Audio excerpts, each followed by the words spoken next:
are the purest.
are the purest.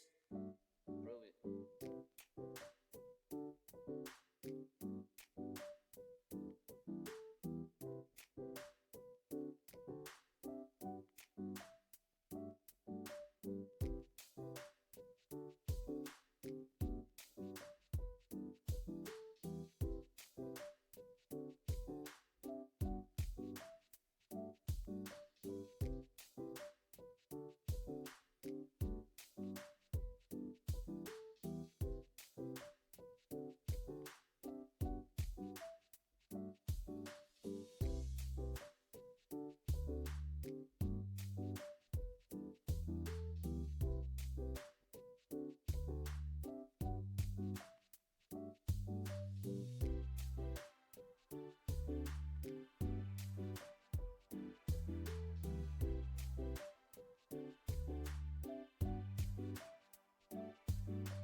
These beats are the purest. Prove it. Welcome in, everyone. We're Overwatch Clash Season 10. It's week number 7, and we have a very good matchup for you today. We have the undefeated plus Ultra Pangolins going against the 4-1 1-1 Warriors. Should be a really good game. I'm Nave, joined alongside Booney as the co-caster and Parad for tonight's match. Booney, how you feeling?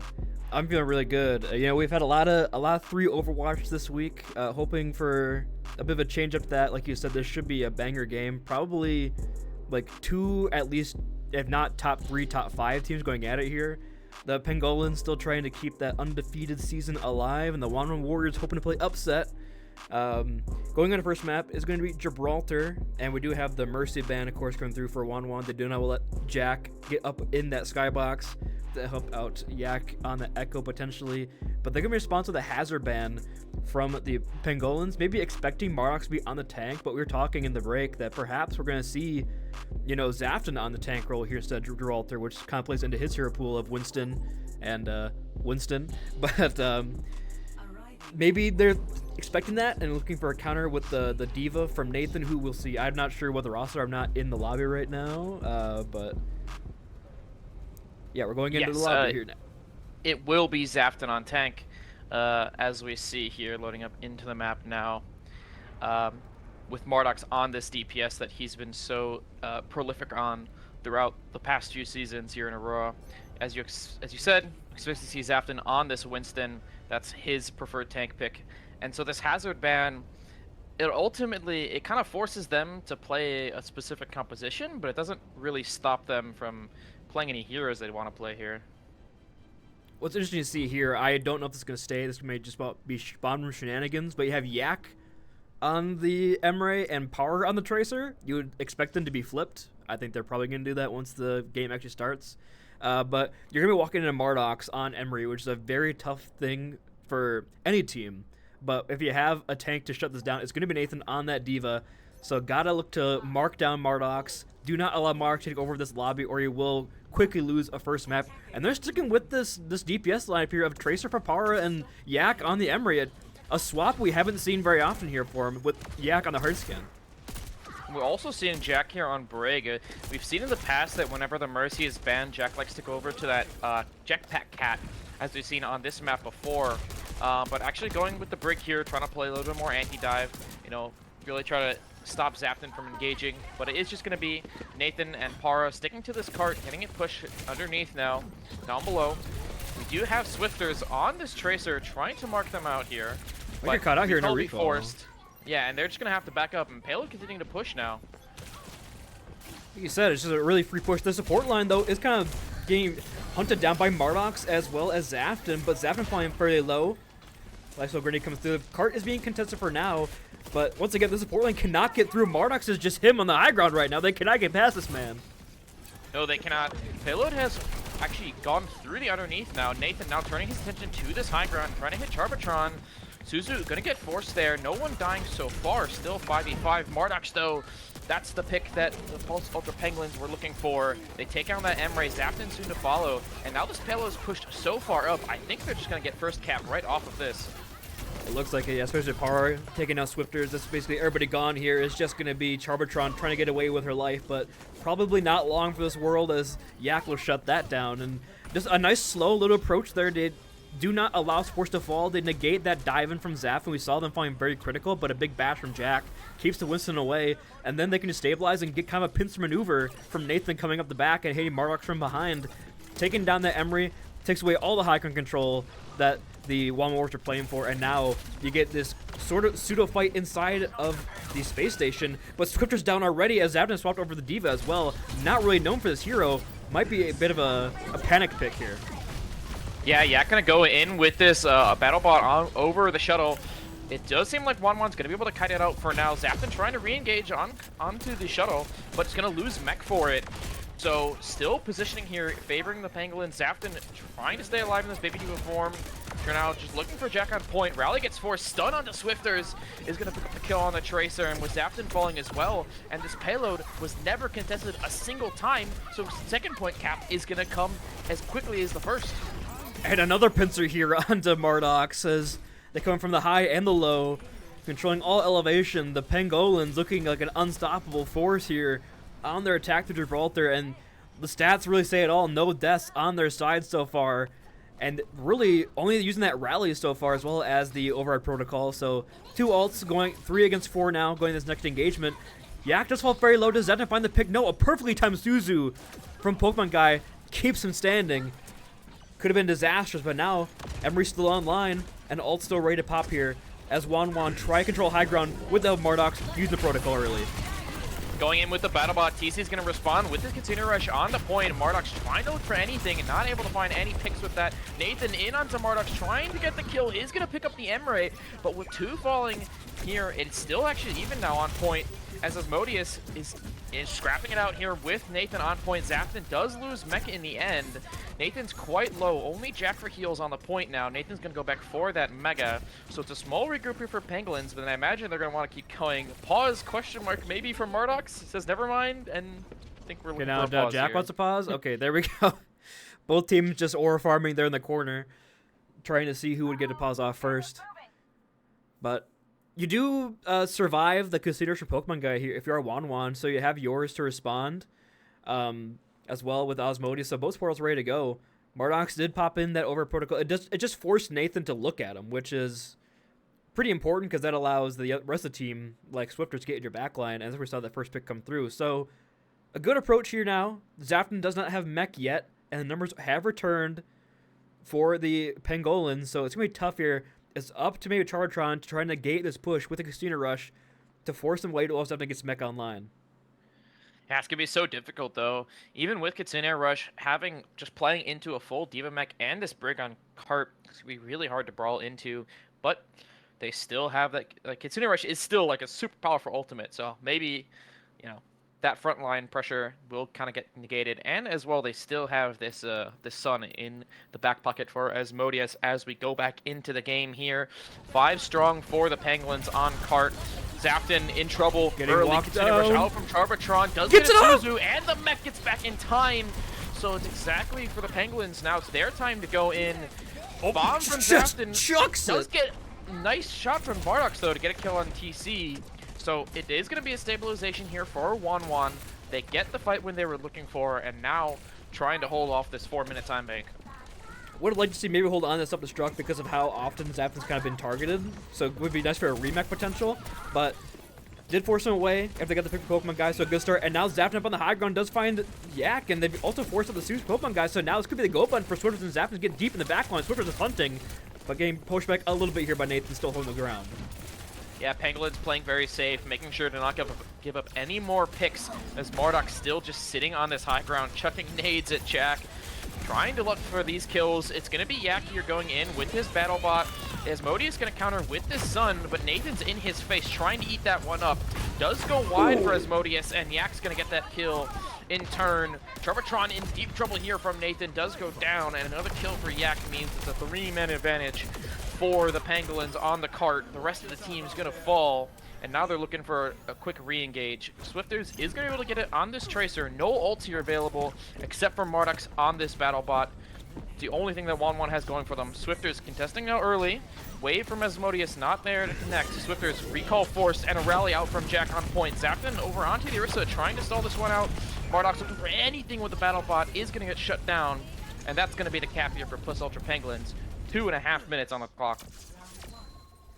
With how things were going in the early stretches of the map, you'll probably take a 2.5-minute time bank for Wanwan, but still, it is not going to get any easier from here. Looking at these stats, well, I was saying how Yak isn't really known for that hard hit scam, but going 16-1 against Mardox in the 2-5, that's just an Emery diff in that first half. I'm not going to lie on that one, and we just see Nathan and Jack not dying at all the entire time either, able to kind of sustain through all the damage coming through from either side. And we saw some nice pincer maneuvers, going from the high ground, low ground, kind of combining on this more diveable targets. It's like Mardox and Asmodeus on the Iliari, but we saw the swap to the Wu Yang in the last fight. Do we say this again? Yes, Asmodeus will go back to this Wu Yang, a little more survivable in terms of getting hard dove on, and Swifters will go over onto the Genji. That might just be a spawn troll, but same comp for the Pangolins. If not broke, do not fix it whatsoever. I know that when we scrimmed and played the Pangolins, Para was the Emery and Yak was the Tracer, but they just decided to swap it for fun, I guess, and they're still looking at dominant DPS duo here. Yeah, Yak showing off his flexibility. We know he likes to play all sorts of characters. We've seen him play in the past, and now just showing off that he can play the hit scan too, and being certainly dominant on it. Getting the better of Mardox, who we consider to be one of the better hit scans in the league, if not one of the best. It's going to be a lot of comp swaps here for the Warriors. Zafton over onto the Orisa, trying to play, I think, more cart side. Swifters on the sim, though. Maybe some TP shenanigans coming out. The backline of the Pangolins have to be careful, watching out for these TPs. It's just going to be cart push for now. Para, trying to contest it a little bit, is playing more of that coast side, as we're just getting pokering out here from both teams. Zafton is going to cross the bridge, and a nice first pick here from Swifters onto Para. Kind of got caught out there in the backline. And Zafton in this room on the high ground is causing some problems. He's going to have to drop now, but they've gotten the payload through the first corner and are looking to stack up on it here. And I think it's losing Para as well. You lose your cart contest for the side of the Pangolins. So this part, like you said, just continues for free because Nathan does not want to get his high ground at all. But oh my, Zep is going deep in with the little bit of aggression there or towards the white rim. Para down again! Yeah, it was an amazing TP from Swifters. He TP'd Mardox onto the back high ground. So it's all the angles a hit scan could ever want here. Zapton going in further deep, does get taken down, but still a numbers advantage here for the Pangolins. And they have the cart, 0.919 meters. Nathan's on point, but the sim beaming him down means he's going to lose mech very quickly. And Mardox still on this high ground is a problem. Getting TC, more kills sure to follow here. No point Prezis for now, though. Means that Mardox finally dropping onto point. Jack brawling him out here on the brig, trying to pick up the kills. Zapton's almost back here in main. In fact, he is back, but Nathan getting the mech back just in time for that.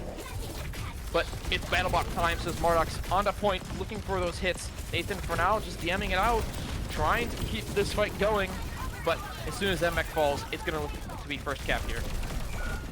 Got very, very nervous towards the end there for the side of Wanwan. That might have been a butt cheek clincher if I've ever seen one, but Mardox again continues to dominate from that high ground position, especially when Zapton goes in deep like that, gets caught out, doesn't have the ability to kind of sustain on the cart.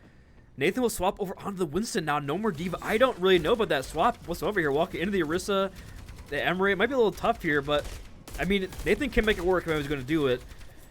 But I just like the Diva a lot more, especially for controlling Mardox a little bit. BattleBot comes out here from Yak. Stick as well onto Mardox is good. Para with the first pick here, and the rest of the Pangolin, rest of the Warriors sent running. Yak picks up another with the ult, and it's going to be a very nice re-engage and a quick fight win.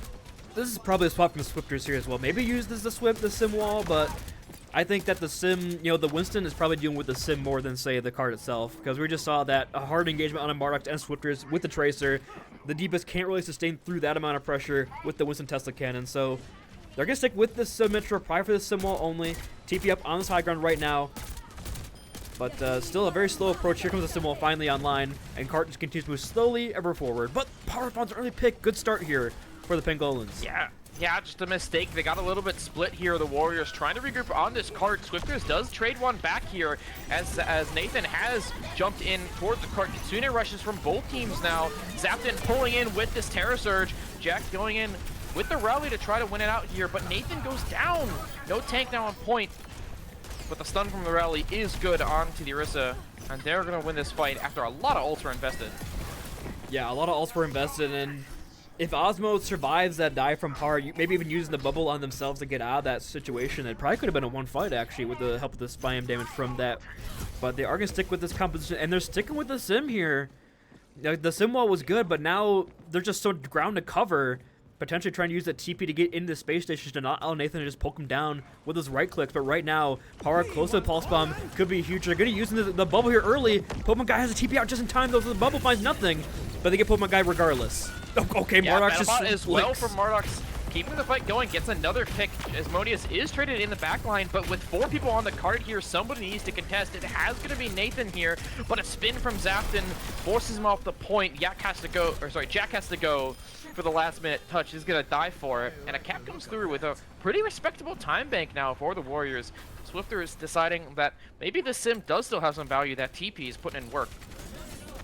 Yeah, it's actually been pretty good looking here for the TP, just getting Zapton in position, because Zapton, we're seeing there's hard finding a target, usually being, you know, Pokemon Guy or Yak, and just TPing onto him, forcing out some cooldowns and find the picks anyway.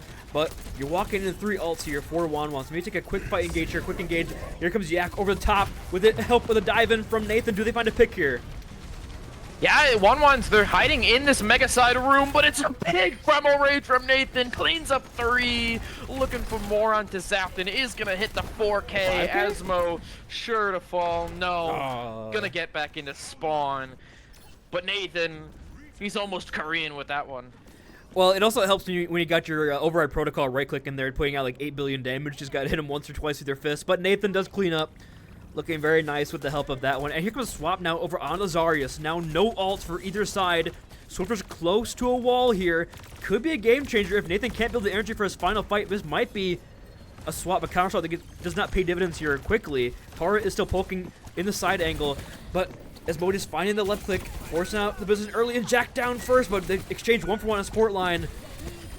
Still, no supports for either side now. Trade. No supports for either side on point. Mardox getting beamed down by Nathan. This high energy Zarya is putting in work. This sim wall from Swifters now on point. just a little too late with this high charge Zarya, no supports. I mean, he's gonna feast. Yeah, and now Nathan's got charged, so now your opportunity of potentially striking while the iron was hot has left you here. I'm surprised he's Zavin sticking with the Orisa here. You know, could maybe go back to the Winston if you would so choose, or even a Reinhardt to try to help deal this a little more, because Nathan now can just walk you down for free in the front line with this high charge. We also have a TP up on the high ground here for Mardox and Charbotron with this Casino Rush down. Man, Pokemon guy down early in the fight could be devastating. Yeah, so 1-1, huge advantage now going on to point. Zafton has built this Terra Surge back up. Stick. Stick here from Para is good onto Mardox, so they trade one back, and with spawns, they're basically up a person.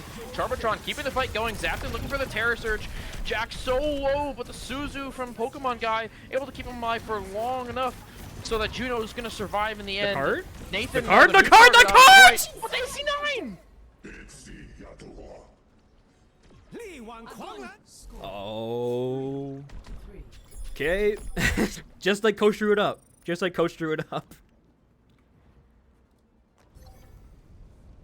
I didn't even notice it was the card. I saw it like 7 meters. I just started the card. Yeah, Wow. Wow, that's really bad. You had 4 standing, you had ults, you had your Ground Town Surge as well. Pokemon guy come back with Sooner Rush. That's really bad. Yeah, Notice says it best. Chartron's Aura and the Casino Rush is simply too much. They could not push her down, and Zaf is staying on the cart. And now the swap on the Ryan are here for the attack side. Still pairing with this TP. Maybe expecting that Zarya swap to become earlier, but Nathan out on the Winston, potentially trying to do a soul read on the composition. Yeah, I do like what the 1-1 Warriors have done with this Symmetra pick. The TP, usually when you play it, you think we're just going to TP all 5 of our team to some position, but they've used it more to TP Mardox into these really strong high grounds where he's able to find a lot of value here on this Emre pick. And keeping on the sim, right, you could TP Mardox onto the high ground, but you can also set up this beam for whoever wants to contest cart, right? The turret's so hard for Par to deal with. And especially with Zafton on this Orisa, just sticking with this cart, getting a lot of push. When this overtime hits here, you best believe they're going to be pushing this cart. Jack took a lot of damage earlier there. Luckily, get out with their life. Some healing from Pokemon guy keeps him standing, but the DPS line's falling half HP already. Recall force from Para. Might be a bit of an over-aggression here now, pushing for the Pangolins, trying to find anything on the cart with the help of Jack's torpedoes, but cart will continue to move here. Para can't get in to find the contest. Para is also critical inside the side. If they notice that, this could be a huge pick early. Nathan drops down with the bubble, and the cart still... Osmo get caught out here! Asmo is way behind him in lines! Yeah, he was kind of on the stairs near the coast there. Just kind of got caught off, looking for that rotation back to his team. 4-man on cart here are the Warriors, just trying to keep stacked, keep themselves alive. Zapton falling so low, but the Fortified just in time in the side room, and with the healing from Charbotron. Wait! Swifters does kill 2 though! Nathan and Para overextend, looking for the kill on the Symmetra. Now there's an advantage for the Warriors. They kill Pokemon guy as well, and they're looking to get first cap here with 10 seconds left on the clock. Yeah, they dive in on Switch when they're critical HP inside that Mega Room, but they're able to get the kill anyway. Now here comes 3 from the right side. Do they get a touch? They will do so just in time with the TP in. 7 half HP, Yak falling low, Power Force recall as well, but Nate's on the cart. It's 1-for-1, Jack already down. However, Zev's stalling on the cart, very strong here. Nice Nate Javeler over on towards Yak, 1 HP, and finds a kill to Para as well. The deepest line is so low here for the Pangolins. Mardox has returned the fray, but Nathan is there jumping and bouncing up and down, and somehow they're winning this fight with the bubble. Well played, Zev's healing is negated, and Asmo does not have enough to put the Orisa back on the cart, and still the fight's still going. Charbotron is so close, but 7 will lock it down with the Override Protocol. And just at the final moment, they're going to clutch up here on the defense side. Very nicely done by Par getting that touch. Yeah, and Nathan, as well as the supports, just stalling that point long enough. Mardox, kind of a mistake there to touch. Zafton never really got off the cart, and he was willing to die on the point. Mardox, he could have stayed off, looked for those kills on the support. Instead, he throws himself on the cart, dies for it, and that's the mistake that cost him that fight. Still, the push, it's far enough to win. This is watch point A. This is watch point A. It's very doable. Very, very doable here for the Warriors. Interesting to see what comp they're going to play on defense, though, as I think the Symmetra Brawl works a lot worse on defense, I'm going to be honest. They might be looking for Gibraltar theory, watch point theory. just hanging This out behind. Kato theory. Yeah, just sitting in a small little room and not allowing him to come on through. The issue here, though, I would prefer something like a Baptiste because I am nervous of a single pulse bomb from Para breaking this open. But maybe a Suzu from Charge can negate that as well. Asmo will be going on the Moira. Interesting adaptation here to Gibraltar Theory. But yeah, they're going full Gibraltar Theory. They're playing Underpass right now. They know they have a chance. If they can take 1 or 2 minutes off the clock here, just sitting in a small room, they give themselves a great chance. And yeah, they're just not going to give him everything here. As Nathan, you can see Nathan is hard looking. He's found eventually, but... Yeah, they see them out here on, but it's just so hard for the Pangolins to do anything about it right now. The way they're going to have to break through this is, as you mentioned, Par looking for a pulse bomb, but Mark's over here. The first kill on the Jack means this push is kind of over. Yak on this Emre is going to be able to throw nades into these, into the whole stack that is the Warriors currently. Wait, and really fishing switch for his ult. Could be a huge nade from behind. Nice here, but they still have Suzu negated. Zapton trying to look for something on the high ground, but is just going to drop back to the team as they regroup down below. Mardox is peeking out a little bit, just pressuring out Par and fishing for nades here. Nathan dropping on the point with this bubble, but he gets walled by Swifters. Suzu forced to keep this, the monkey alive. Para has ended up inside the room and is going to lose his life for it. So far so good here for the Warriors, but one pick could end it. They're actually looking for Yak here on this high ground. Emre kind of split, but he's going to get out with his life. Disengage from Nathan, so we're just going to reset. Yeah, but we're coming close to the ults that could break this open. Primal Rage on top of an Override Protocol. We saw that combo work earlier before, and Charge was getting aged up here. Has to burn that Suzu, so this could be the go button here. Asmo does pop the Colons on the board, force them back into the fight aggressively, and not allow them to kind of crash down with that Suzu gone. It just buys time. Yeah, buying time. Minute left here. Zapton gets antied, but you probably don't need to use the Suzu for that Oh, one. no! Swifters splits off from their own, dies for it. Asmo down as well.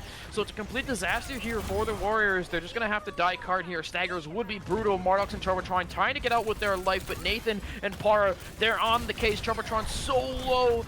The Kiriko's going to fall down. Mardox as well, the target. Bottom bottom out here from Yak just to try to finish it off. Someone has to touch the point. Zapton pinning in. He's going to be able to get the touch here, but Mardox going down means it's best it's a 5v3 here for the Warriors. Swifter's falling as well. All the ults come in here for the Pangolins. Just going to clean up the fight. And it was a valiant effort, but in the end, the Pangolins do win map 1.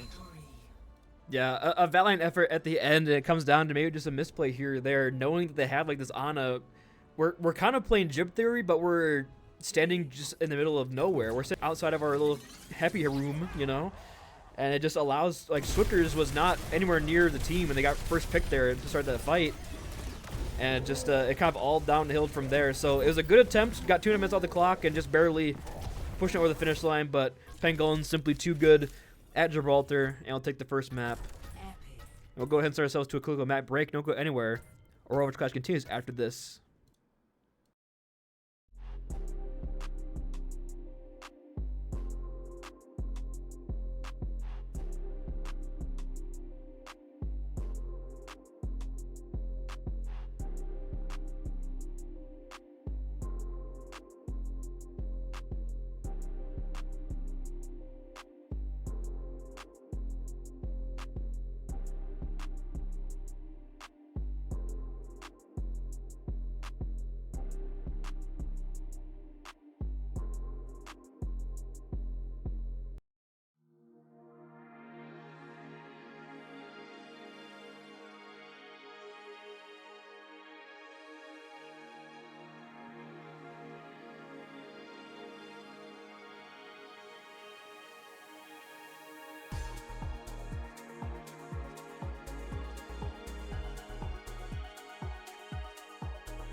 These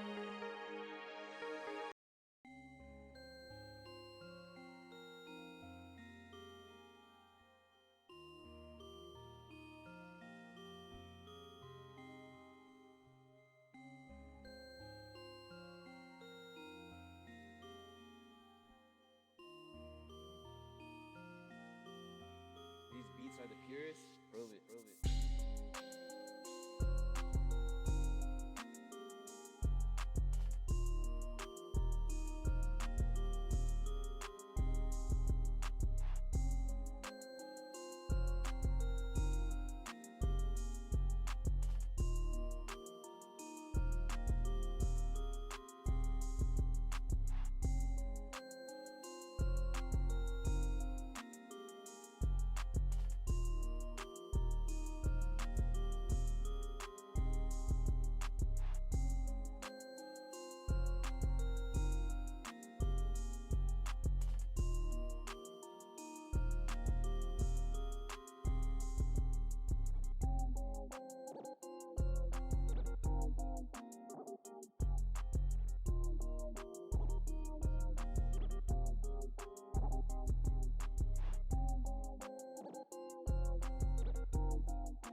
Welcome back, everybody. The Aurora Overwatch Clash Season 10. It's Week 7. As we go into Map 2 here, the Plus Ultra Pangolins, they won on Gibraltar, and the Warriors responded with a pick of Li Zhang here and banning out the Lucio Pangolins. They banned out the Rhine in return. Booney, how do you feel about these bans here as we move into the map? I'm a little surprised to see the Lucio ban coming out here in Lijiang Tower. You might want to say that for Saravasa. Maybe you want to play Lucio and Saravasa as well. It's definitely a viable option. So trying to get that in. Maybe they're trying if they could force the D-Blank to not come in for this map, but they are going to play D-Blank here anyway. And they're going to target out Zafin as well with that Reinhardt ban. Force the side to come in on this tank roll. And now we're going to see Yak on the tank. Nathan swap to the DPS. D-Blank in for support.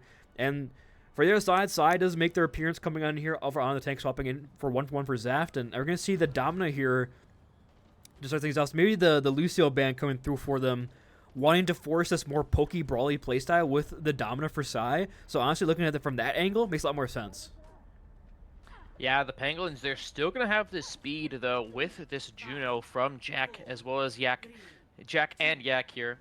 A lot less sustainable move, though. Less sustainable walk past my Domino. With the speed read, Yes, you can kind of play sure around here. it. You're the Domino expert. I'll As let you speak on that more, but as we do see here, Nathan, on this Reaper, the good old Zarya Reaper here. Early Domino shield from Sai, though, means that I think the Pangolins can look to go aggressive here. Nathan walking down main, over onto Sai, who is quite low here, away from Asmodeus, just to keep the tank strong and healthy. Another shield means that Sai is going to be able to stay up for now. As the point unlocks here, the Warriors have 5 on of it. Just first cap coming through, Yak trying to contest it, Sai actually falling low, so the cap not coming through quite yet. Oh, they did get it, actually.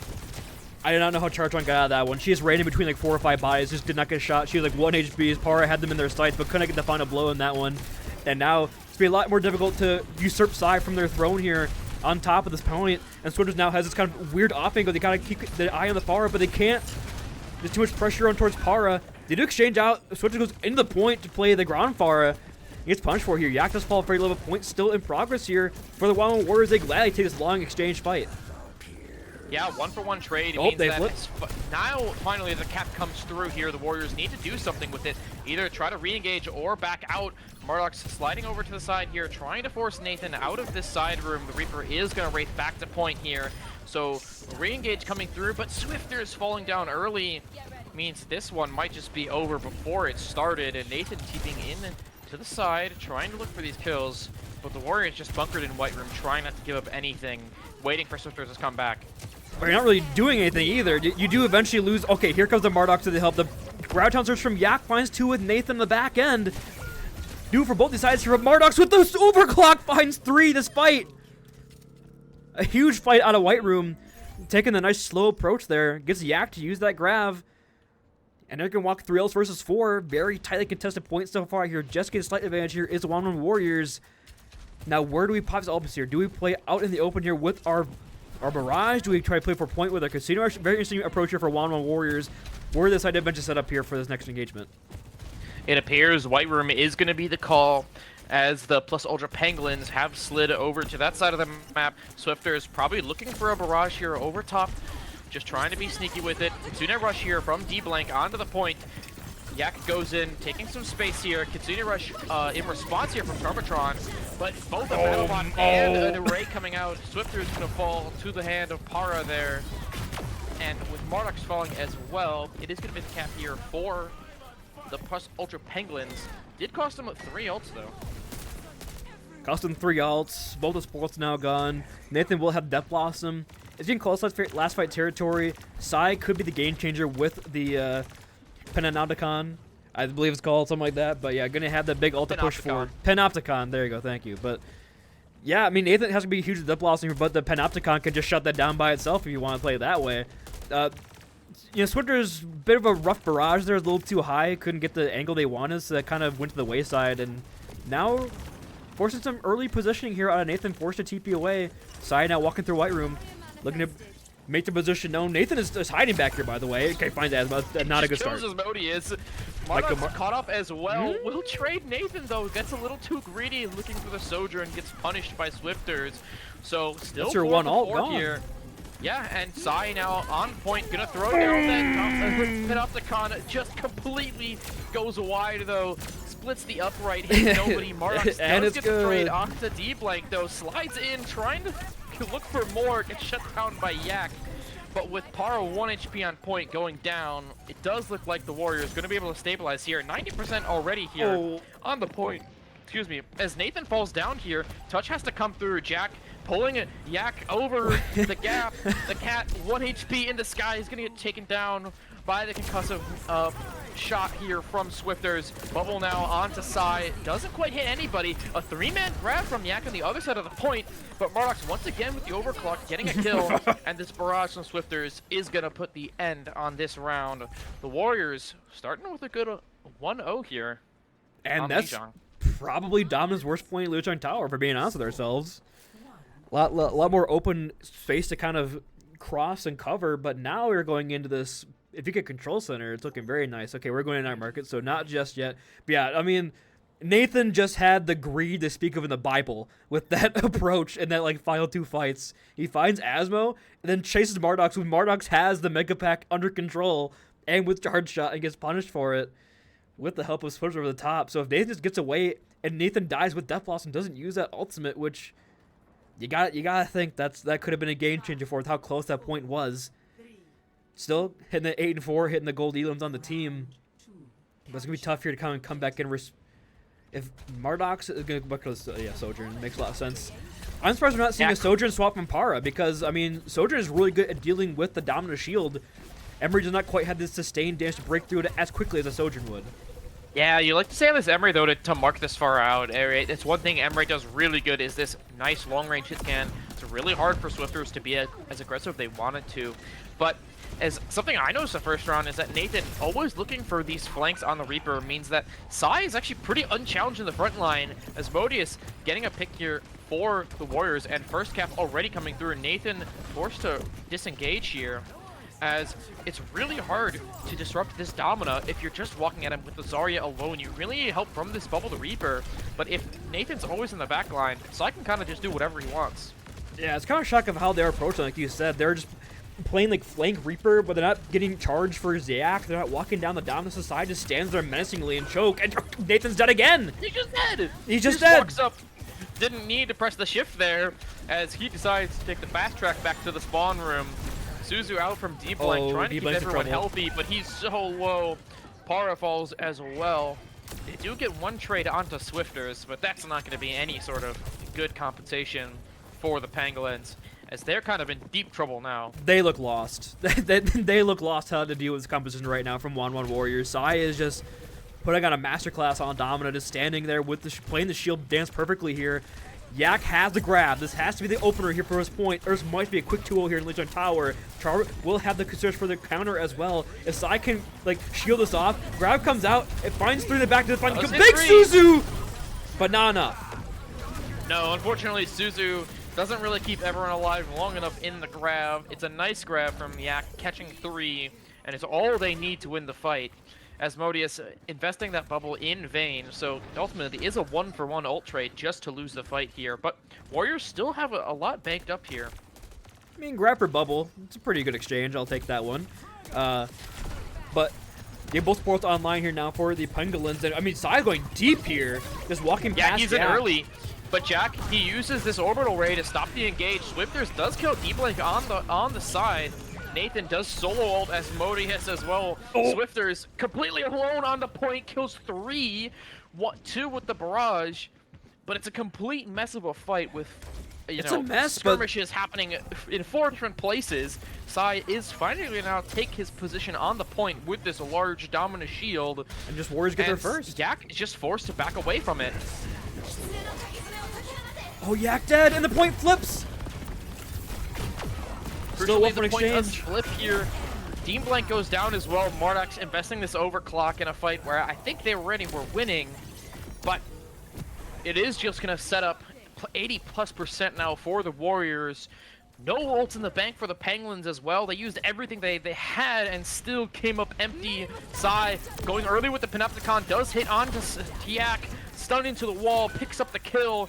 Mardox does fall down but Nathan has to be the one to touch the point. Is going to TP on now, but Swifter's going to shut that one down really quickly. Jack on the Moira for one last attempt.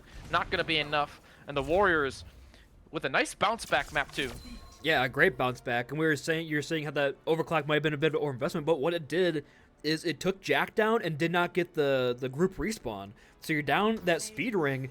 You kind of have to walk slowly towards the point with no Lucio, allow Sai to go deep into spawn room with that Panopticon and shut that down. So honestly, a great use of the overclock there from Mardox in that last fight to get those 3 picks on top of getting that light stick on a Jack. And yeah, we're seeing that this look for the Pangolins is definitely not a comfort for them. And 1-1 were right in their element for that one. Also, make sure to endorse everybody in the lobby if you are you're currently spectating. But yeah, great bounce back like you said. Now 1-1. Got the Lucio ban out of the way here. Reinhardt ban as well. So these teams kind of basically at full strength, I think, for the rest of the series. Should be interesting to see where we go next. After this break, don't go anywhere.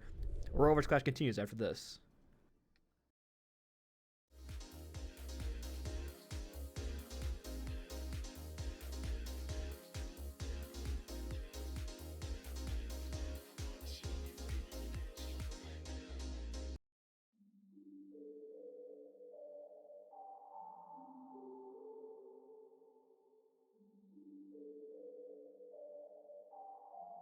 These beats are the purest. Prove it.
are the purest.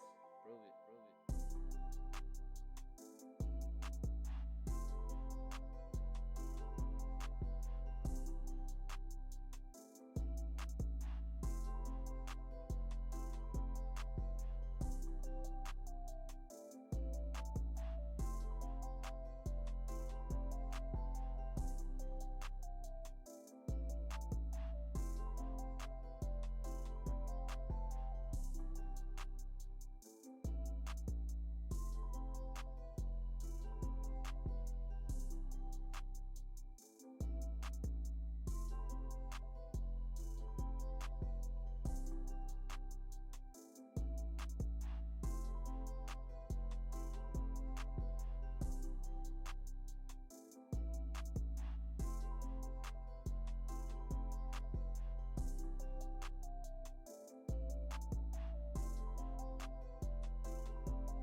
These beats are the purest. Prove it.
Welcome back to the Overwatch Clash Season 10.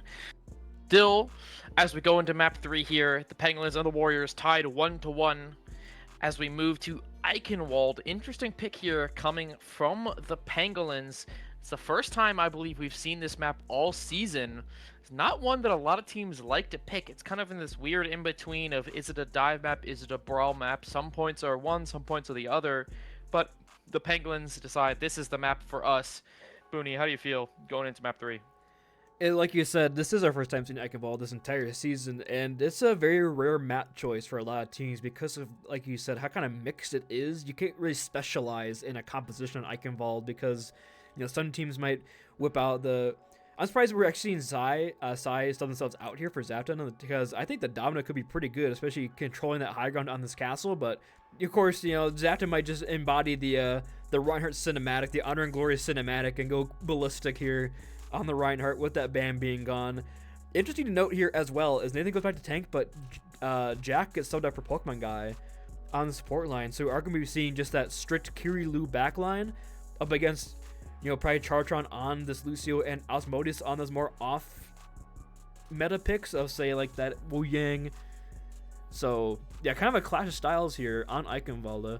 Should be very interesting to watch. We're still waiting to hear the R from the Wanwan Warriors. But yeah, Sai being out here, Jack being out, almost kind of the two linchpins of the team's two victories here so far in the series on this map. So interested to see, does Nathan go to that Zarya? Maybe they're expecting Zafton to play this round. Does he go maybe more towards a Diva or Orisa look? Just try to walk down Zafton, not force this Reinhardt look. But Zafton is looking actually pretty good on the Orisa on Gibraltar as well. So it has a... maybe add the new hero to the tool belt here.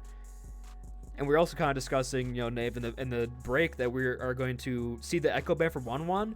And we're thinking that kind of pays into, we want to see Swifters on that far again, like it's on Legion Tower, playing that center pillar on the first point and not have to worry about Yak in the skies.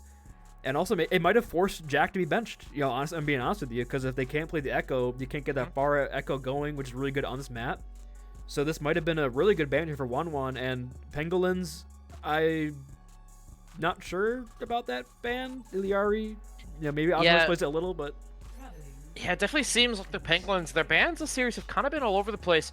They banned the Hazard and just let Zafton play tank, and similarly on map 2, they banned the Reinhardt, and the Warriors just subbed Zafton out, so that ban kind of became almost a net negative, as now they don't have to worry about the Reinhardt ban going into Eichenwald here. And similarly, this Alari ban, we've seen Asmodeus super comfortable with just playing this Wu Yang, so the Alari doesn't really stop him from doing that.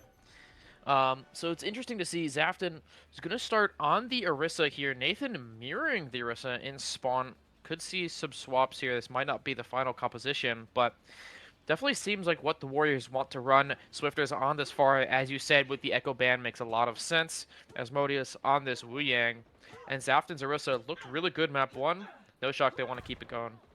Yeah, Nathan might see that Orisa and make the swap over to Zarya on the other side, but we might just see like a rock paper scissors kind of game here to start things off. We might see Nathan go back to Zarya, then Zafton will swap to Reinhardt, and then we'll go back and forth. Maybe Nathan goes to the Ramatra, who knows? But if Yak can get in this backline, there's not a lot of survivability. You know, Osmodeus has like that little dash away as well, and Osmo has been putting in some work on the Wu Yang so far, but against Yak on the Tracer, it's going to be tough to survive. But Zap just finds a blank early. Hold on. Maybe Zafton Orisa. This is what they needed all along. Who needs Reinhardt when you have the horse? But Pangolins, it's actually the first time we're seeing Yak on Tracer this entire series. You thought maybe we'd see the Tracer on map 1, but instead he played that Emre. But here we actually see Para and Yak swapping the Tracer and the Emre picks. Very interesting that they decided to do that here. As Engage comes through, just trying to get through that choke. Nathan kind of poked out a little bit. Forced to use his gold to stay alive here. Yak has actually rotated all the way in the backline, just harassing the supports here of the Warriors, forcing them into the corner even more. But Swifters again first pick here for the Warriors. Para falling down first means that this Engage, they're kind of stuck in enemy backlines, down 2 members. Yeah, no, Swifters is having a masterclass performance on this Forest so far this series. Like, we're seeing just the amount of pressure he can put on these rotations. Even with deep blank on the Luciano, they can't get by fast enough. And this DPS duo of Mardox and Swifters continues to pelt down the front line as Zafton just holds his ground. Yeah, something interesting to talk about is the patch that came through this week. Pharah got some massive buffs, not only to the barrage, but with the concussive mine doing up to 50 damage on direct hit. It just allows the Pharah to be a little bit more lethal. And we've definitely seen Swifters take full advantage of that here. As Nathan, coming through the choke, does get speared out by Zafton. Suzu forced out there early, and Pokemon Guy dies to Swifters again as far as getting so much value. Oh my. Okay, so this is the first time we're seeing Eichenwald in the season, and the Penguins might well put this one back away. It's not looking good. Unless, you know, Yak can get a big pulse here, maybe a stick onto Asmo or Chartron. It's not probably what they drew up here, maybe in the scrims and whatnot. As the Asmo spam on the wing, it's just forcing 7th position so much here. Yak cannot really hold the ground they want. Oh, big stuff from Zapdos on the back line. But was, excuse me, whoa. I don't know if I caught that, but the destructible pillar blocked the spear from Zafton.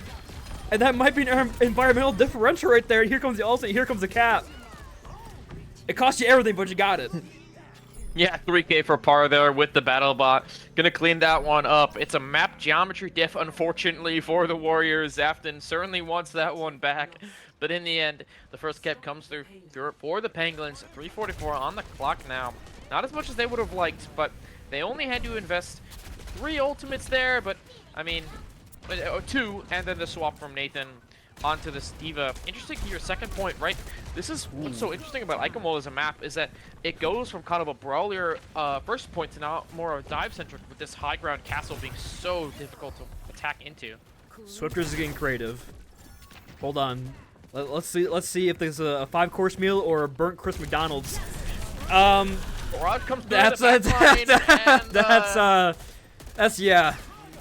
Yeah, maybe not the play from Swifters. Para, he kind of read it all along. Mardox just slides on a point, kills one, sure. The kill on the flank. Yeah, I mean, we've just completely evolved into madness here. Slam that. They keep it going, kills Pokemon Guy, no supports now for the Pangolins. Charbatron getting traded. Zapton's still alive on this point with the Fortify now. Nathan lost mech too. Even more, Swifters has come back to finish off that kill onto Para. What is happening? Even getting killed by Asmodeus. It's a complete mess, but I think the Warriors are winning. I don't really know. Yeah, they forced recall out of the Yak and forced him away. Now Swifters can hold the point. What? This is I think it's safe to say both these teams don't really scrim or play Eichenwald very often. They seem to be a bit lost of where to go and what to do.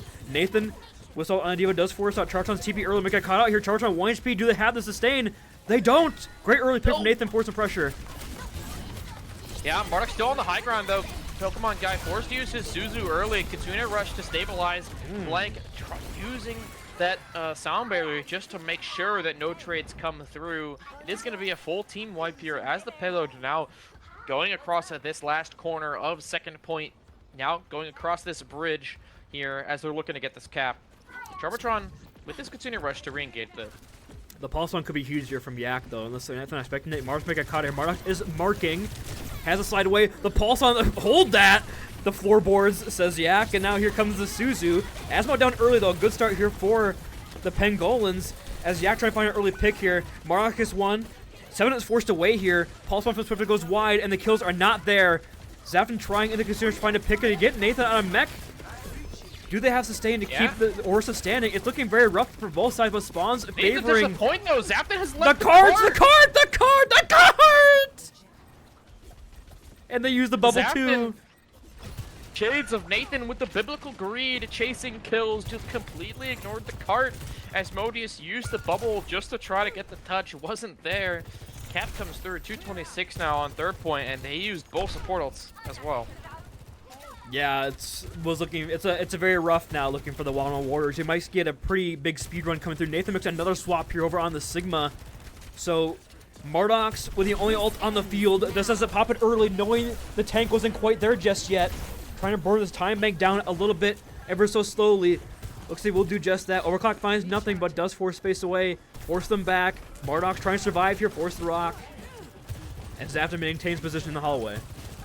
Yeah, Zafton does have this shield perk here, so this matchup doesn't really favor the Sigma all too much with that major perk as well. Zafton Terra Surge looking to go for somebody on the back line. Pistol out here from Para early. Zafton gets rocked by Nathan though, and taken down before they could have had a chance to use that Terra Surge. Swifter is falling as well on the cart, and these staggers could be huge as Modius and Mardox keep just trying to die point. Not able to do so. Jumbotron dies super late. They got the wave respawn though. Sweaters will go for the touch. Zafton as well. With that Terror Surge, with that Fortify, but a Casino from Pokemon guy might just shut this down. Wait, the post-death Javelin? It's not enough. Hold that. A minute and 5 seconds. You get it with time in the bank. A huge thing here for the Pangolins. They will not play for only draw situation potentially here, but a win condition has been set. It looked rough, but they got it to the end. Regardless. Yeah, it definitely felt like they found their footing as soon as they got onto second point. First point, a little bit rough, but they kind of found their spot in the map, and maybe this is why they wanted to pick it, right?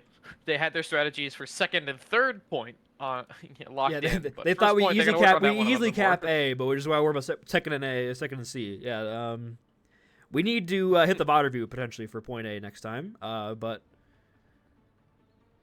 the Diva swap is looking really good there as well from Nathan. Just kind of usurping, giving up the frontline pressure on towards onto Zafton, and just saying, okay, I'll go take down Chartron. I'll go find your Asmodeus.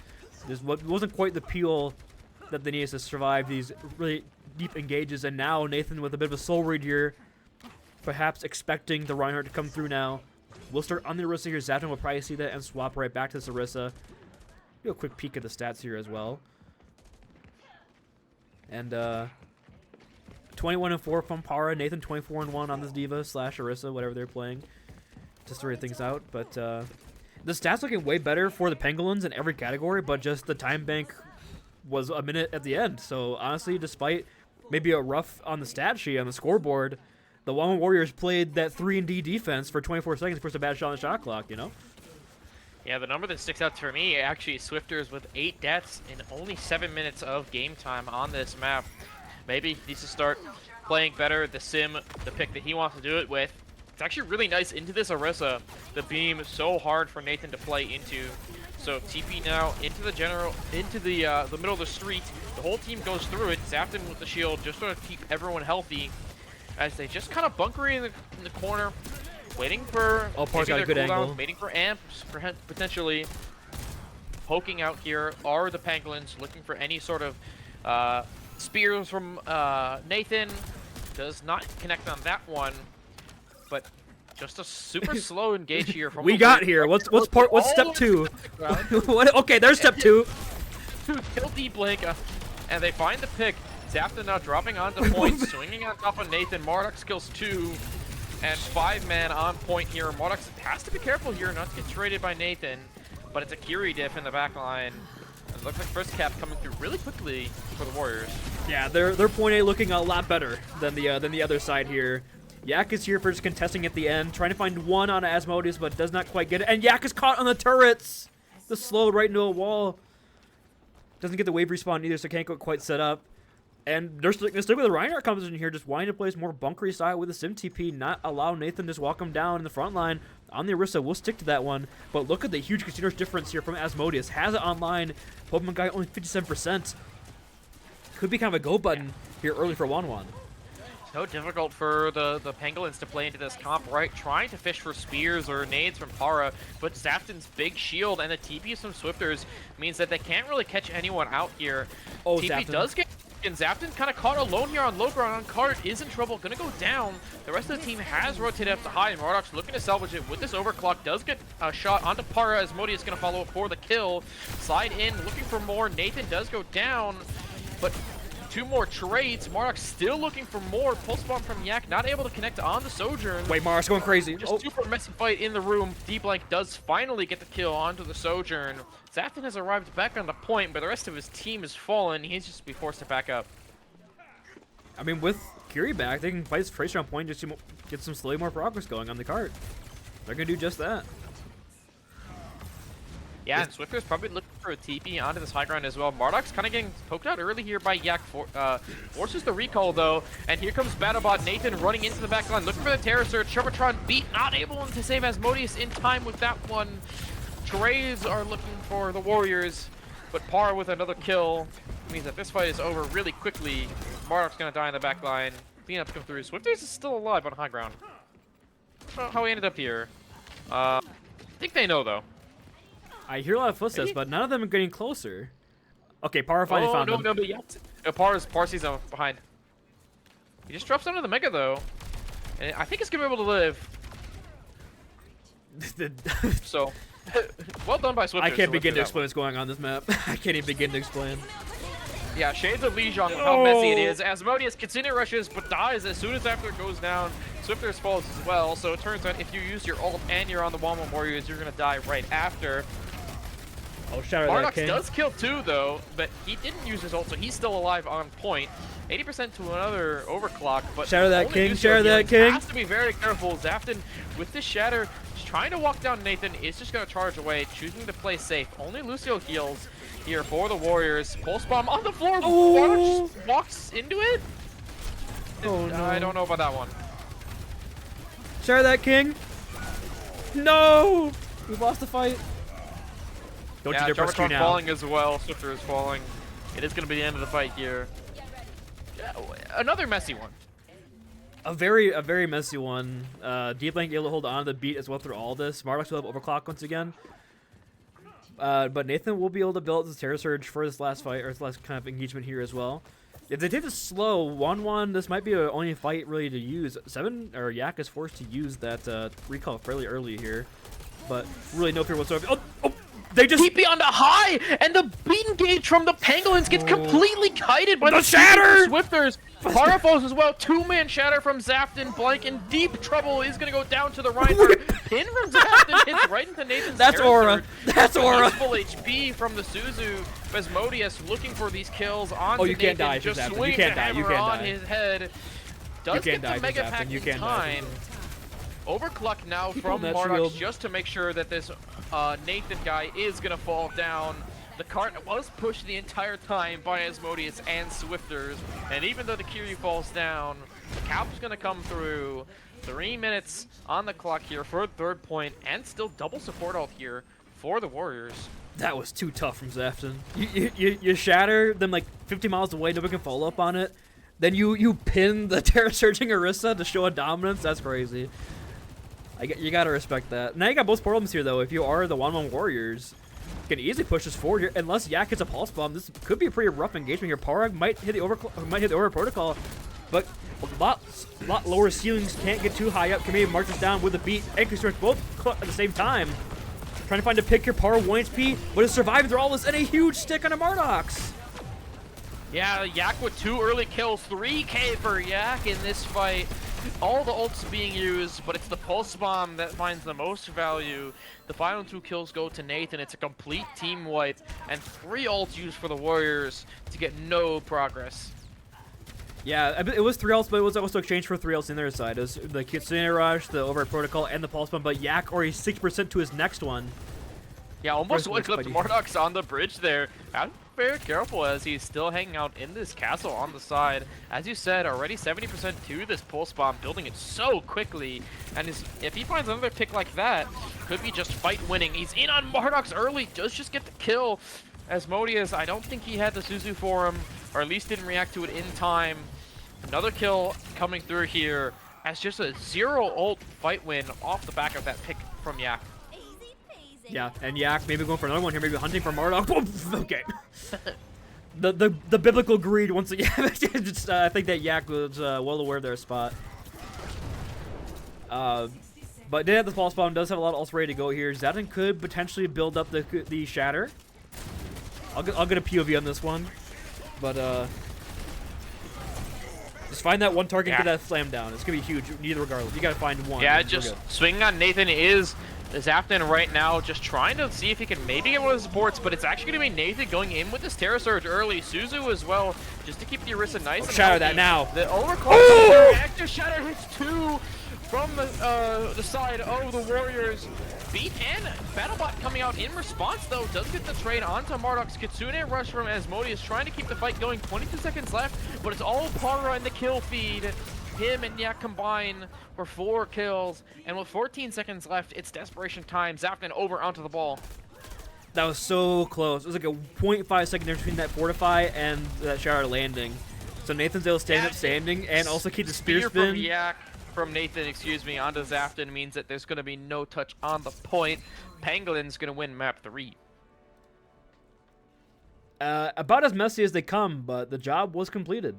Able to get over the gates there at the end, also get that big hold there towards the seaside. I was surprised to not see Wanwan swip Zafnan back over on the Rissa, especially with how well it was looking on their defense side. But they're gonna stick with Zafnan on that main role of the Reinhardt. And now Pangolins are 1 map away from once again securing, keeping this undefeated season alive. But Wanwan are making it really work for it here, Nave. Yeah, for sure. But we're gonna go into a short little break. Map 4 coming up after this. Don't go anywhere.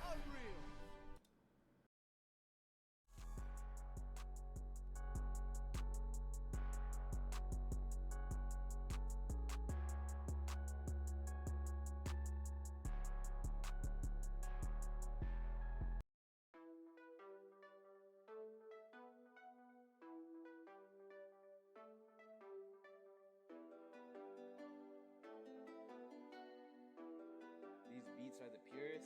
Prove it, prove it.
beats are the purest.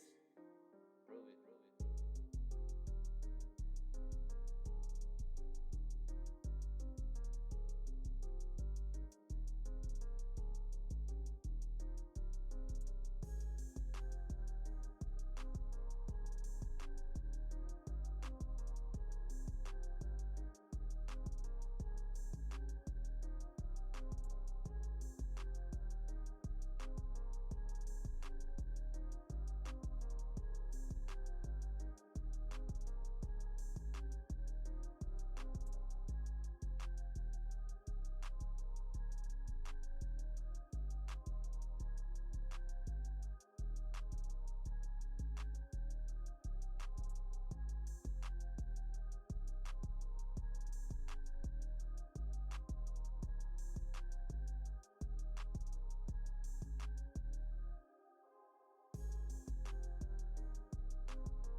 Welcome back, everybody, for Aurora Overwatch Clash Season 10, Week 7. It's Map 4 as the Pangolins take the lead in the series with a win on Eichenwald as we move in to New Queen Street, the map pick of the Wanwan Warriors, who have decided to ban out Yak's Tracer. He was so dominant on the third map, so not too big of a surprise there. The Plus Ultra Pangolins are going to ban the Domina size preferred tank pick, as he is back on tank here, subbed in for map 4. Booney, how are you feeling about these bans?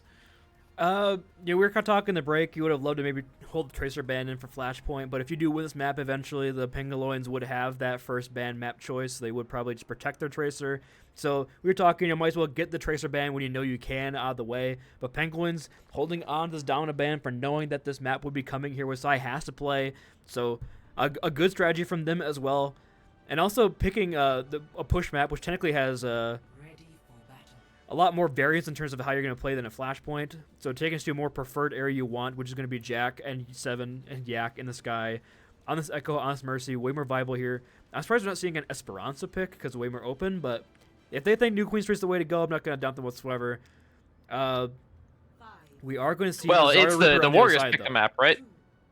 The Warriors don't want Esperanza because of this No, the Warriors pick Echo ban fall. first. They pick ban first. Did they pick ban first? Yes, they oh, banned Tracer I'm first. mistaken then. Interesting. I am mistaken. Yeah, we do you're the see play-by-play Sai- guy. I'm the color guy. Your analyst is obviously not as good as mine, but legs. We do see Sai over on the Zarya, something we talked about in the break. He played this during warm-ups with Mardox on this Reaper. Buffed Reaper with the Dire Triggers, base perk. Sai going to give him bubbles as he looks to engage. Nathan just forced Nathan out kind of for getting now. walked down. Yeah, Suzu forced from Pokemon guy to keep the tank nice and healthy. Yak's kind of sitting inside the tunnel here.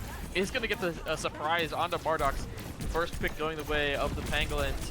Sai forced to just back up, give the space up, and the push starting to come through. Yeah, Mardox says screw that. It goes over to Cassidy. I would have been interested to see maybe Swifter swap off the leg over towards this Cassie, deal with this Iron Sky, because I like the idea of Mardox on the Reapers walking down Nathan, knowing they only have the Kiriko healing. A lot more frontline pressure with Sai as well. But yeah, Mardox will take the reins of the Peacekeeper and try to force him away, try to control the skies a little more here. Yak flying very low early, and Mardox with the swap instantly gets that pill, but Yak gets res by Jack. It's very confusing. Jack's 1 HP.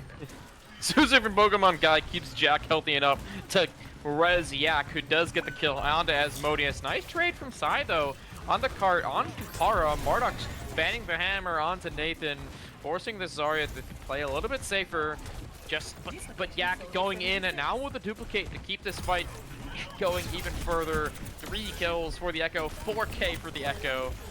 Nathan gonna steal the ace. But that early dupe and 1 more. Actually, 5K. We'll make it a 5K. Yeah, we're seeing why you don't want to let Yak and Jack get the Echo Mercy going. Extremely dominant performance from him so far here. Still having the gold damage in this lobby. Chartron does have the Kusina Rush for the recontest here. We're getting close to this checkpoint. They're gonna get the butt scratch. And Swifters goes on a bit of a flank angle here and finds power early, so a good start here might actually all they're gonna get on this push here so far. But the res again, Jack is massive with these. Yeah, exactly the same as last fight. Swifters goes on the flank, gets the pick, but Jack with the res to keep the 5 members alive here. Turbotron going with this Kitsune Rush now. Nathan decides Asmodeus is too much of a problem. We have to solo grab that guy. Swifters has been taken out on the flank by this combination of Yak and Jack, who get a kill on the Charvatron as well. And we see now why this Echo and this Mercy are such a problem. And the rest comes through as well. And yeah, because I'm back in the fight. Spawn's heavily favoring right now the Wanwan Warriors, but down already 70 meters to none. And Nathan still holds on the charge from last engagement here. Jack is falling very low, but has the movement to get away despite the Guardian Angel restriction and nerfs. But still, yeah, 4 ults here. You have to win this fight. Continue rushing on Pokemon Guy on the point, countered by this tactical advisor coming out from Swifters, just to make sure that no one can really peek this corner. Para decides he can peek it anyways, is going to lose his life because of it. Sai does fall down, but this high noon from Mardox is going to get another kill. And with Yak finally falling down and no res available, the alpha threat has been dealt with. And they're going to get this forward spawn. Yeah, these staggers are really bad. They die with the far spawn. You do also only invest in your use of the your high noon and your tactical visor, so not a bad exchange of elements whatsoever. Power will have override protocol, but Sai has the grab Osmosis with the bubble with the tidal rush. Honestly, a turnable exchange now here for the Wanwan Warriors, getting it basically halfway to the distance they need before the fight really breaks out. They're gonna, if they win this fight, it is checkpoint, and probably gonna be it. I would like to see maybe a grab onto the Echo and the Mercy here right now. Yeah, in the room, Sai does hit it. It's only onto Jack, the bubble, actually, but the bubble's there from the duplicated Zarya out of Yak. Meanwhile, though, the DPS for the Warriors have combined for 2 kills. The grab from Yak is going to pick up 1 onto Asmodeus, but with Jack falling as well, it is going to be a complete wipe here. Nathan does trade out Swifters, but with this Kiriko keeping Sai nice and healthy. Oh, the TP comes in. TP back from Pokemon Guy. Butt Scratch does come through here for the Warriors, so it's not a complete loss. They do get that Butt Scratch, and Sai's going to be able to get out with his life. Oh, and Chartron isn't. Though. And she's probably going to get far spawn here. To be very close. 3, should get 2, forward, I think. Yeah. 1, just gets it. Yeah, the high noon from Mardox. Asmo still has his bubble. Charvatron close to Kitsune Rush. Walking in the Graviton Surge from Nathan, which found a lot of value last. Power is 1 HP, however, and 7's already down, and they found both DPS. Hold on. They might for now coming through here for the Warriors. Jack trying to look for this res, but Asmodeus, he was ready for it. Gets the Mercy, and just a nice play there from Asmodeus and the DPS for the Warriors. And we've seen this now the past few fights, actually almost every single fight this entire map. Somebody on the Warriors is getting first pick. And now you still have this grab from Nathan, but you're walking into 4 ults on the other side. Casino Rush could just open things up here, get you lead. I mean, are they going to touch the point? They just give lead for free, and 7 dies. Graviton Surge here from Nathan does catch on to 3, but with the ultimates invested from the Warriors, that bubble plus the Tactical Visor, Jack looking for a res, not going to be able to get it there. It's 2 ults, 4-3. And they're in a tough spot here in the corner. Moving for the Warriors means they have a massive advantage, looking for more kills. Para trying to hide behind the car is going to be able to get out with their life. And Charbatron being all the way back in spawn means that the kite from this Kitsune Rush was happening before Pokemon Guy even pressed Q. Yeah, now I can take the fight the corner of the own Kitsune Rush here. Jack's dead already! Dead! Oh my god. Asmodeus again with first pick in the fight. Mardox does get traded, but with Swifters finding a second, no mercy for the res. Yak is kind of trying to get up to the side. Sai's found himself in the room alone with 3 members of the Pangolins. It's a completely scrappy fight. Duplication now here from Yak. Gonna get the soldier. Picks up the kill onto Asmodeus. But that's a fight where they had to use an ultimate where they're still all gonna get forward spawns here, are the Warriors. I mean, they invested in the duplicate, they invested in the Valkyrie, they invested in the Kitsune Rush, and they got no ults out on the other side and still did not get checkpoint back. It's a really good exchange there for 1-1, and now Nathan's really pushed up here. Do they get the punish on this? Doesn't look like they will, but they close to grab here as well from Sai. Charge wants to hold, has a Kitsune Rush. Okay, good start here. Para flying switches, taking him down, close to over protocol as well. Could be a game changer. Yeah, as we do see her, Yak and Jack on the flank again. Suzu forced from Charbatron early. Mardox forced to roll in the corner, trying to stay alive, but unable to do so. The pincer, Nathan from the front, the Flyers from the back is just too much here for the Warriors. And the payload push, it's coming quite quickly. This lead might be in danger, especially with Asmodeus getting staggered out. We're holding Kitsune Rush like it's NVIDIA stock in 2020. Like, we need to get rid of this thing. We've been holding for way too long. We've lost 2 fights with it. Para going out with this battle bot, but this 3 ultimates invested from the Warriors. They made sure that they weren't going to lose lead off this one. Maybe it's a bit much, but they decided it was worth it to keep this lead. Staggering Jack in the backline here as well. Yeah, it's actually a really big stack on the Mercy. Trying to get back to the point. Yeah, is finally going to get there. Forced to kill the Mercy in the end. But they are probably going to get forward spawn. I think they got there just in time to get the forward spawn.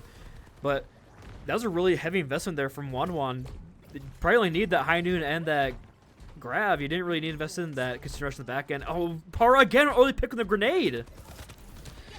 Yeah, it's twice now these grenades have found first picks here. Sai is kind of stuck alone on the point. Forced to back up now. Trying to just make sure they don't stagger any further. Mardox does get a nice kill onto Yak here, but Jack's gonna get this res. Mardox trying to deny it. Just fighting Para in the side room is gonna lose the 1v1. So it's still a numbers advantage for the Pangolins. Sai trying to get around the corner, trying to live. Can't do so. Wave just not quite there in time for Asmodeus. And it's gone from bad to worse here for the Pangolins. Their ult bank not looking any better with them using so much in the last fight. And this lead, someone has to touch the point. Sai's not going to be there in time. Swifters has the one gone pick you for his need. Tactical Visor in the backline. Bubble onto Mardox to keep him alive through this Graviton Surge. Copy now for Cass is for Yak on the point. High noon out early. Not able to find anything. Bubble to keep him this duplicate alive for now. Mardox so low. Beam out from Yak is able to pick up the kill. Now Pokemon Guy going with the Kitsune Rush on point. Swifters is back on this Vendetta, but with no front line to be able to keep him alive. It's going to be the fight win here and the lead going in the favor of the Plus Ultra Pangolins. Yeah. Only 19 seconds left. They might just close it out at the very end. And that duplicate from Yak to get that high noon off just to crit the pressure, force the cooldowns is going to be enough. Mardox has the high noon for the recontest here, but it's looking really rough now for 1-1 Warriors. As with Swifters down to like 1 HP already before the fight really breaks out, it looks just about over. Unless Mardox comes a huge one-team in the big clutch. Swifters needs to be very careful not to get first pick there. Asmodeus, good start now for the Warriors. Up 1 in this overtime fight. Crucial that they don't lose any picks here. Rez now, but Jack does lose his life for that one. Para gonna go down. Jack just making sure that that death count for Para is going up. Nice trade by Nathan onto Mardox. And the Cass is quite slow to walk back to point. So it could be a big pick. But the fact you win that Raw is huge for 1-1. Because, I mean, Nathan's going to have the Groudon search first. However, with the Override Protocol, it's looking really bad. Okay, I just like the ult. It's looking really bad. I mean, Consumer maybe from Charvatron with the Suzu might keep them back, keep them standing, but it's going to be really rough here. Yeah, here comes the Yeah, Protocol. early BattleBot here from Par. It's so hard to stay on the point. The instinctive is to find cover, but the Graviton onto Charvatron. The Kitsune Rush was all they had to work with, and Marduk's not even going to get a chance to use his Deadeye on point. Swifter's falling as well, and that's going to be a 3-1 victory with the rest of the cleanups coming through here for the Plus Ultra Pangolins. They keep their undefeated streak alive as they move to 6-0 on the season. Yeah, very good bounce back from him there. You know, it looked rough a couple of times throughout the entire series, but you see why this team still is undefeated so far this season. They have that clutch gene. They got the it factor, if you want to call it that. But yeah, it will just clutch out at the end here. Like you said, taking the lead with 17 seconds left after being down basically the entire map. Massive for him. And it comes down to, once again, just this Yak Jack combo in the sky being way too oppressive to deal with unless you have all 5 guns trained at the same time. Yeah, I mean, we see why this Echo and this Mercy were bans for the Warriors in the previous maps, as when they were allowed to play them together, it was just too much for the Warriors to deal with. Tough match for them.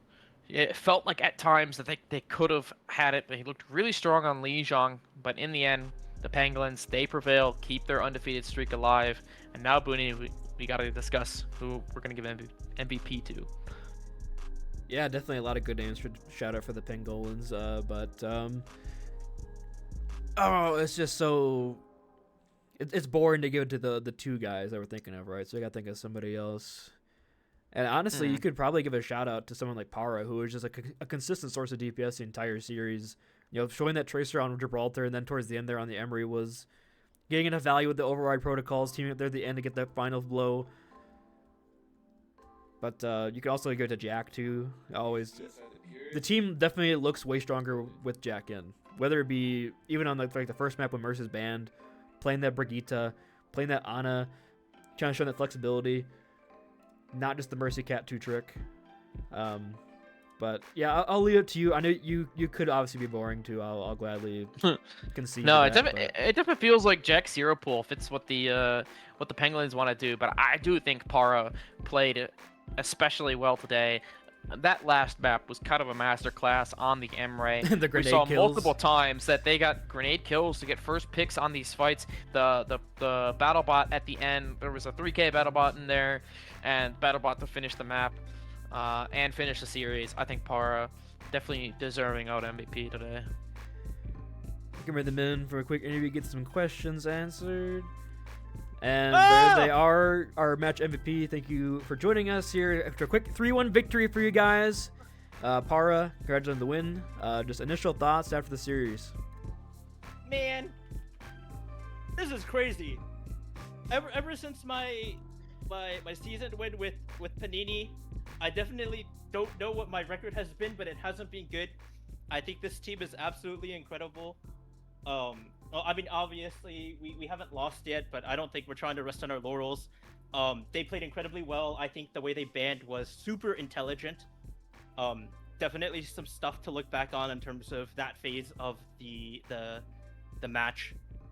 Especially on like first map, I think some of our comp rotations and stuff we're going to look at as well. Definitely not trying to get complacent here, but very happy about this win. I want to give a big shout out to literally everyone. Everyone is, I think the culture and the mindset is really good. So I think I'm quite pleased. Yeah, absolutely. You kind of balled out today, and we saw from you, you played the Tracer on map 1, you played the Emre the rest of the series. Talk to me a little bit about that. We've seen Yak play Tracer a lot, and you showed it off on Eichenwald, why you guys decided to swap. Who was playing the Emre, who was playing the Tracer, and what kind of decision, like, why that was the case? So the general idea is that Yak is the 4150 player, and I'm the state mandated Chud DPS, and so usually I understand that. So I generally try to play the more like less carry potential DPS, and usually Tracer is a very high skill ceiling. You force duels, you can get really active kind of character, so that's why Yak plays it, despite me. Like, I technically am a flex DPS, but, you know, playing hit scan this season is, like, perfectly fine. Especially with, like, Emre out, who fits, like, my aim style a lot better. But Gibraltar is a unique case where Tracer proceeds to sit on cart for about 5 minutes straight and do absolutely nothing else other than, like, maybe occasionally take another Tracer duel. And so, at that point, the question becomes, even if Yak is on Tracer, he's just sitting on cart.